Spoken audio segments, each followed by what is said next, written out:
I'm not McGyver. I wish I was, but I'm not.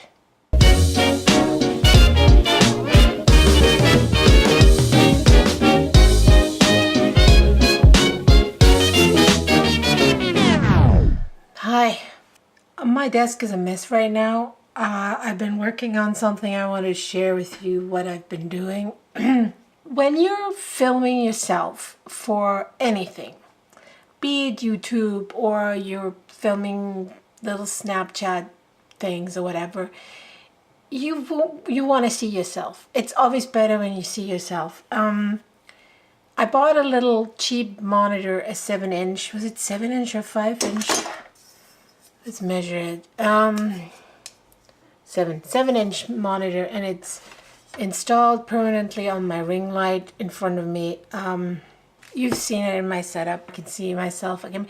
But more than seeing myself, I have the red button that I'm still recording this on, because the Fuji stops recording after 15 minutes and then it doesn't start recording automatically again. You have to hit the record button again.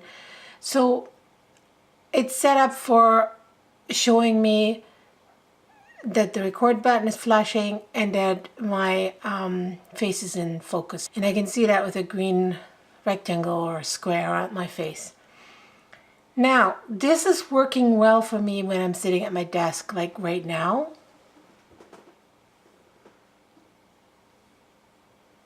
Okay, so when I do things, that works.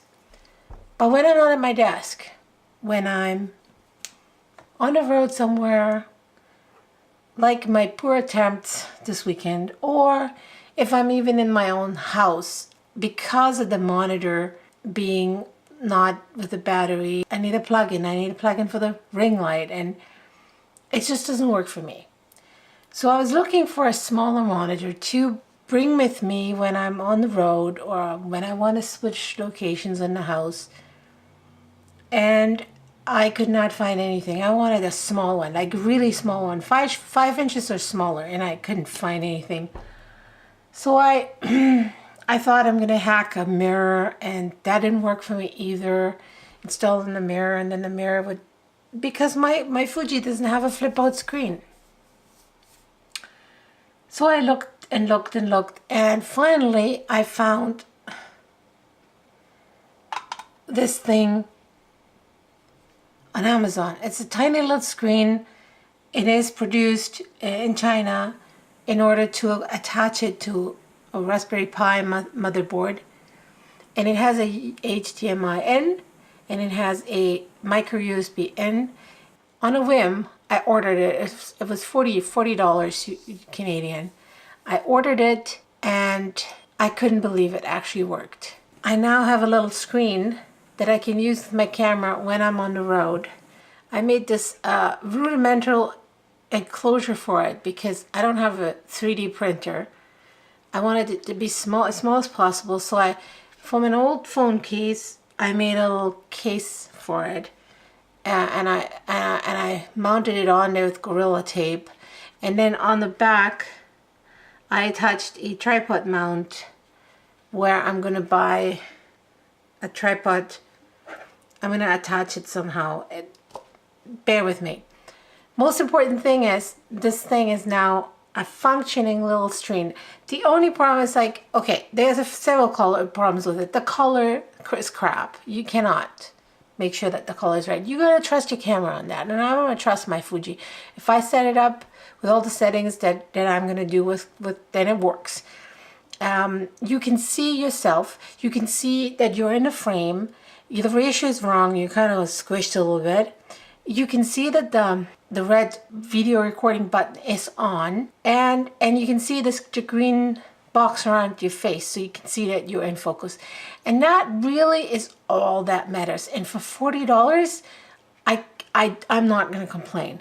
Now, the problem with this was that I didn't have any power for this because it doesn't come with a battery. You can probably buy a battery for this that you can install, but then this thing gets bigger and bigger. I had this little, tiny little battery charger thing that runs with an old cell phone battery.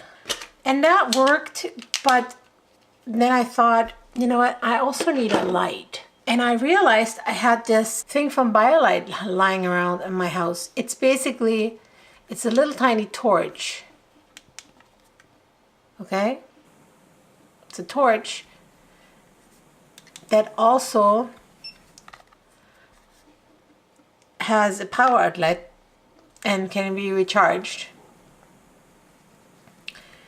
And now I installed also on here a little tripod mount that then I'm going to, so I can now install everything on my tripod. I will show you at a later date how to do that, because those parts haven't come in from Amazon yet. So now I have a video light and I have a little tiny monitor for my small camera, and I throw these things in my bag and off I go, and I'm really quite stoked about it. But everything looks rudimental. It's glued and stitched, and the things are glued to the back. I mean, it's not fantastic, and the OCD inside me is just, it doesn't like it. But that's what it is. That's what $40 gets you, compared to $300 that you would get a nicer screen, which has a perfect enclosure, but then it's also probably heavier and you have to put a battery in it. And just, in the end, I like what I've come up with. Here's the issue. I'm all set up to vlog. The only problem is I don't know how the hell to do it. I spent all weekend away from home, and I would have had tons of opportunities recording myself, talking to the camera, explaining to you guys what I was doing, what we were doing, and I came short every single time. We were coloring eggs. I didn't even notice stuff was going on, and then I was so into watching it, and then I realized, oh my God, I didn't even explain anything about it. I just filmed it. I didn't use my stabilizer once. My camera was shaky, shaky, shaky. I tried in the car as much as I could when we stopped, or every once in a while I would look at the camera, would look different angles. But I'm telling you, I am so bad with this vlogging thing. I'm wondering why I even bother McGyvering these things together, when in the end, I'm probably not going to be able to do anything with it anyway. Because there needs to be a certain person to be doing things like that. And I don't know if that's me. I will keep trying, I promise. I'm going to throw my travel vlog. I probably, when you're watching this, I probably uploaded it already. But it's mostly me driving in the car with music, because I didn't know what else to do. I am literally at the very beginning of time when it comes to vlogging. I'm a baby. And I will have to teach myself and practice how to vlog properly, because hell, it's hard.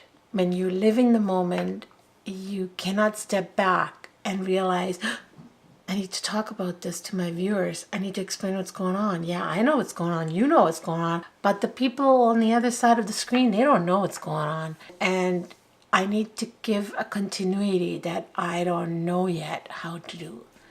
So yeah, that's just a little update. I thought you were interested in the McGyvering. So once these parts come in from Amazon that I ordered probably this weekend, I will show you the mounted rig. If you're interested in this little monitor, I'm going to put a link for this below. I know that there's cheaper options for AV out, or you know, the red and the white cable thing.